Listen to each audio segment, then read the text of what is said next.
And now, with great pleasure, I introduce Ron Ahnen. Ron is a fourth-year part-time student at Star King School for the Ministry. He's pursuing a Master's in Divinity degree with a strong interest in UU history and especially the development of religious natural humanism. He is also a professor of politics at St. Mary's College in Moraga, California, where he teaches courses on human rights, just war theory, and the politics of imprisonment, among others.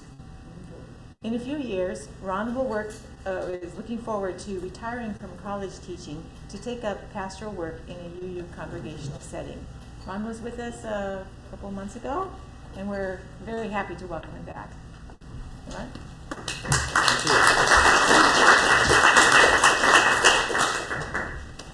Thank you very much. I am Ron Ahnen. My pronouns are he and him, and I'm really happy to be here today, especially celebrating your 8th anniversary. It's an amazing accomplishment in an era in which religious affiliation is on the decline. For you to not only come together to form this UUC community, but to also have it thrive the way that it does with the collaborations that you have, I think is fantastic. So congratulations to you. This is no time for a casual faith. I think many of you will recognize the words of our former UUA president, Reverend Dr. Susan Frederick Gray, who spurred us UUs on in our activism, countering many forms of oppression with this mantra. To counter oppression is to liberate. We have not just a liberal faith, but a liberatory faith, as our current UUA president, Reverend Dr. Sophia Betancourt, has often said. The liberalism emphasizes respect for the right of conscience of individuals as they seek truth and meaning in their lives. But the liberation dimension focuses on our social relationships and how we build beloved community together. You know, in reflecting over the last few weeks on activism, the real-world manifestation of how we put our liberatory efforts into action, I seem to constantly get pulled to this word imagine. And of course, I have enough gray hairs to be very familiar with John Lennon's song. But I thought, you know, I ought to really look up the lyrics. I was driving to church the other day, and I was thinking, yeah, I should have those words in front of me. And just as I had that thought, the song came on the radio. And I laughed so loud, I was so happy that I was actually driving alone because I thought I was going to bust anybody else's eardrums that was with me. Imagine. We UUs are inspired by our first principle of the inherent worth and dignity of every human being, and our 7th principle of living in an interdependent world to work for social justice. We activate our imagination with this faith, imagining what the world would look like if love fully prevailed in all of our human relations. And when we do, the mental image that we get looks a lot like John Lennon's song. No heaven, no hell, no fighting among religious communities or doctrine. No poverty because no possessions, no wanting, unsheltered, hungry, or imprisoned individuals. Just everyone living together as one. Okay, but really, John? No countries? No possessions? A single family of human persons? Can we be a little bit more realistic? Isn't he going a little too far? Maybe. Maybe not. Well, I know you've all thought about that question because I actually did my homework and I looked on all your websites, Coastside Community, San Mateo, Redwood City. I found out that you're already doing a lot to bring your collective imagination of activism to life. That is awesome and inspiring. And just to let you know, I also have a long background in activism. In my 20s, I spent 2 years living in Managua, Nicaragua, helping children's centers and health centers with humanitarian aid. That was during the first government of the Sandinistas, and we sandal-wearing gringos were known as Sandilistas. A lot of my friends were Birkenstock Sandilistas, but I really couldn't afford it. I was more of a J.C. Penney Sandalista. And I also was involved with a group called Pastors for Peace. They were also delivering humanitarian aid to Nicaragua. In fact, I took a trip 3 years in a row from Wisconsin to Nicaragua. I mean, that was an amazing trip. I learned a lot about geography. Not so much Central America, but the United States. Because from Wisconsin, the first half of the trip is to get to Texas. And then the second half of the trip is Texas. As my friend Reverend Rodney Lemery, who is a Texan, would say, yes, Texas really is that big, y'all. Well, later on in life, I took up another cause, resisting mass incarceration in our own state here of California, and especially the all too common practice of placing people indefinitely in solitary confinement.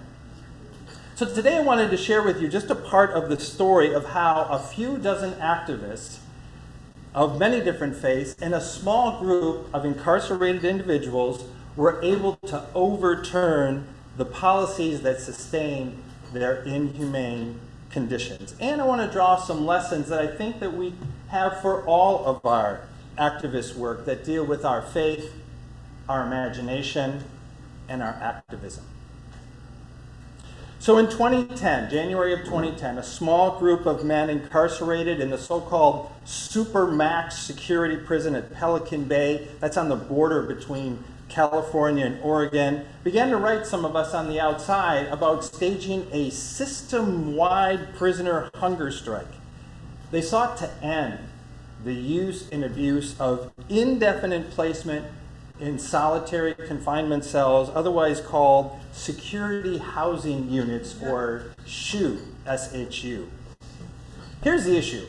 In an attempt to control the prison gang activities, the California Department of Corrections and Rehabilitation, CDCR, decided to put anybody in solitary confinement that had any indication whatsoever that they may be affiliated with a gang. Up until that point, the SHU cells were only meant for people who committed violent acts while in prison.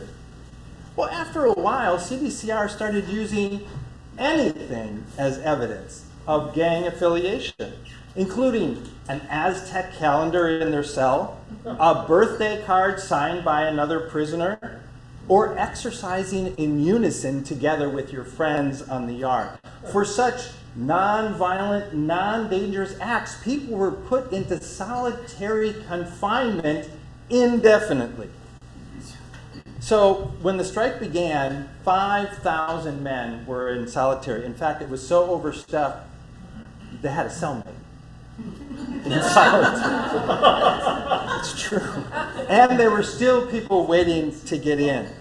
Over 500 men at that time had been in solitary for 10 years. Wow. And one man, Hugo Pinnell, who you heard the poem was about him this morning, was in solitary for 43 years, mostly singled out because he raised black consciousness and helped to resist the deeply rooted racism in the system.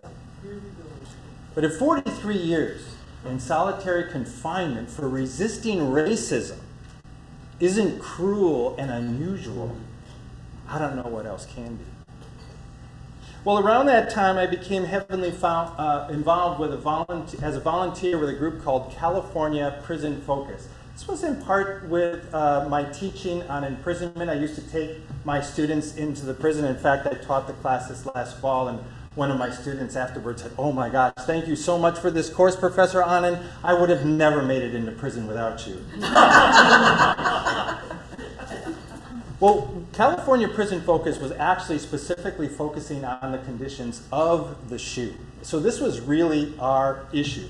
And the four principal men who called for this strike were the leaders of the prison gangs. They were basically race-based. There was the whites, the blacks, the northern Hispanics, and the southern Hispanics. And so they put these so-called shot callers together on this very secure corridor up in Pelican Bay. What was interesting is that allowed them to talk to each other. And they started to do some good things. They formed something called a human rights collective. And secondly, they called for an historic end to all violent hostilities among all prison gangs throughout the California system. And then, of course, they called for this strike to try to get California to change from its gang affiliation standard back to behavior standards. So they called the strike for July 1 of 2011.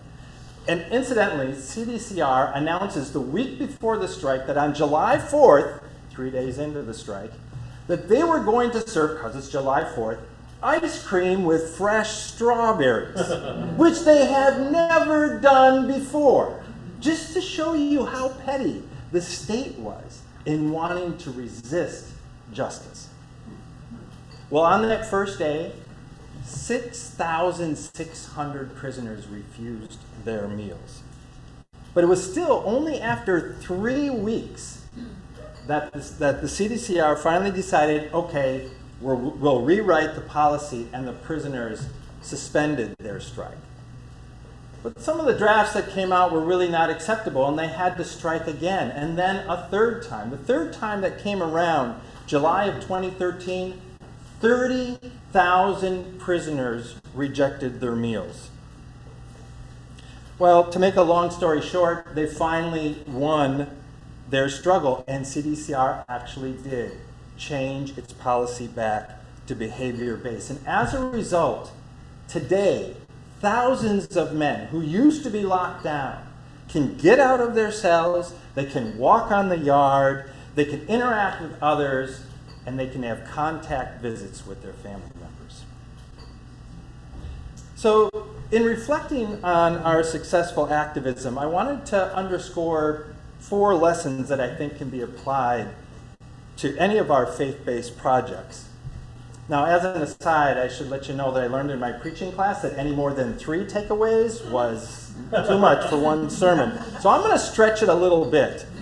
Of course, we all know that I'm not going to violate the golden homiletic rule, which is never past the 20-minute mark.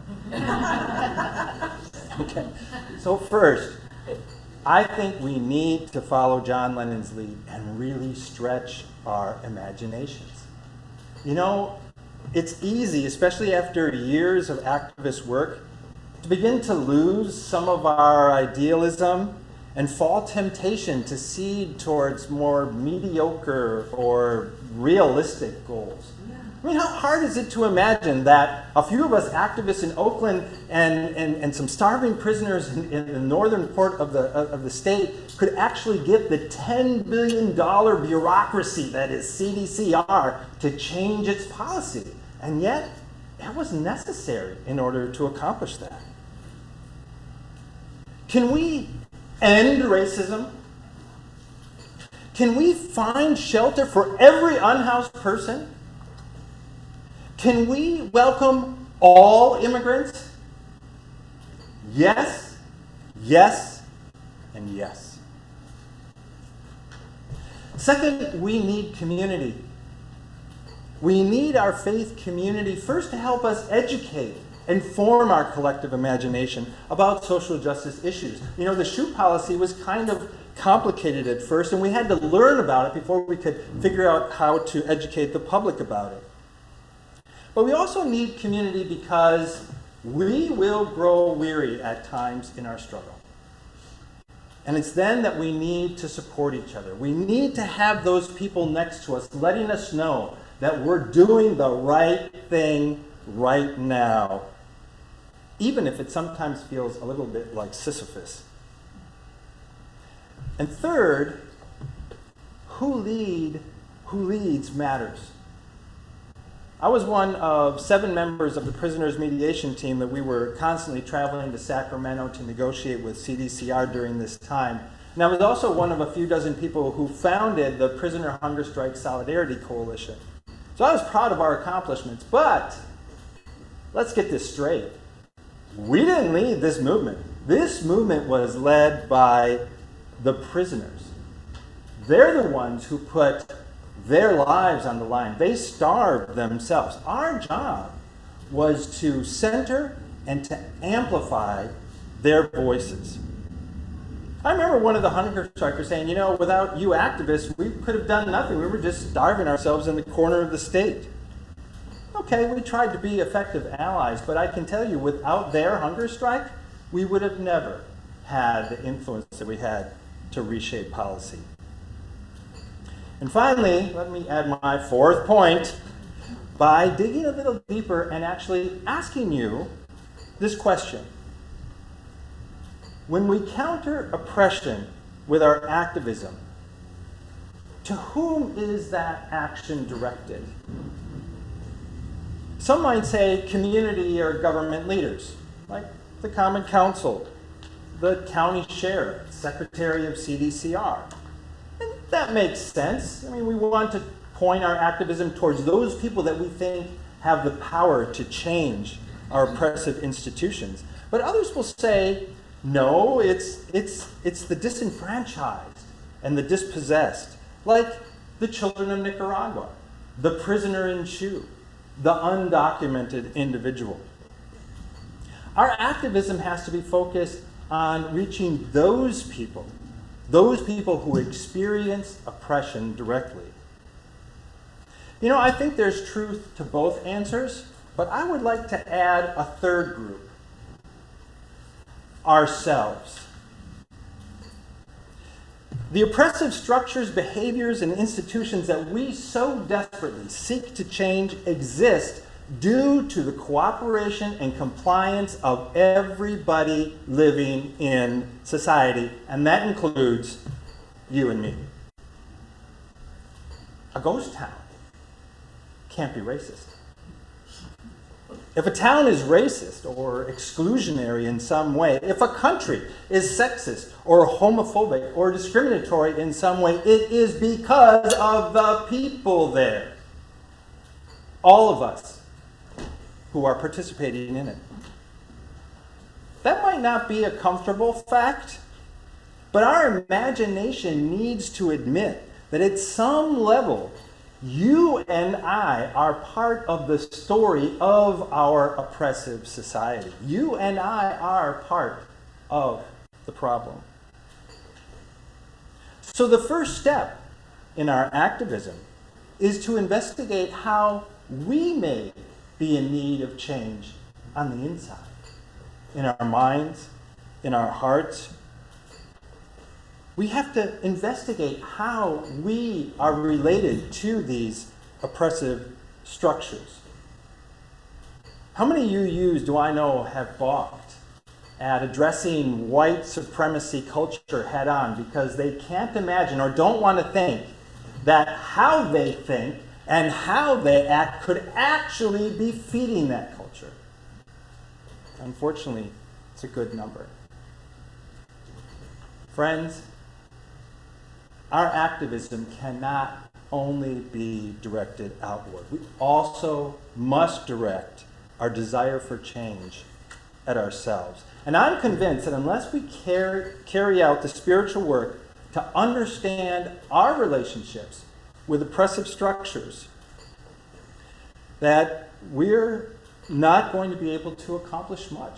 And our activism is going to remain perfunctory, performative, and in the long run, hollow and far from liberatory.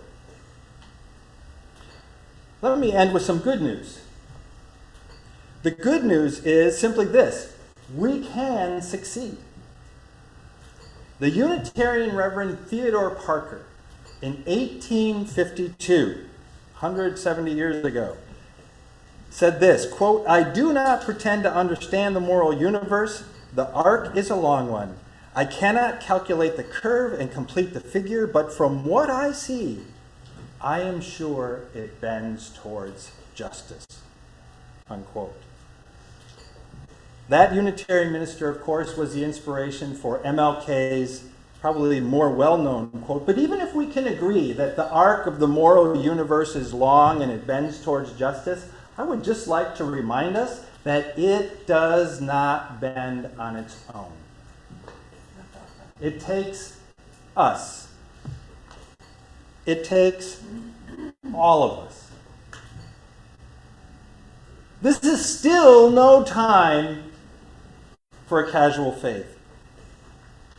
Activating our imagination together in our faith community, centering and listening to the voiceless, following the lead of the dispossessed and the underprivileged, and transforming ourselves from within, we can realize the idealism that we imagine.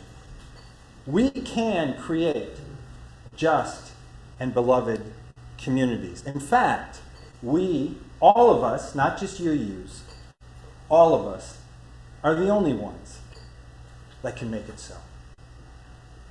Amen. Amen.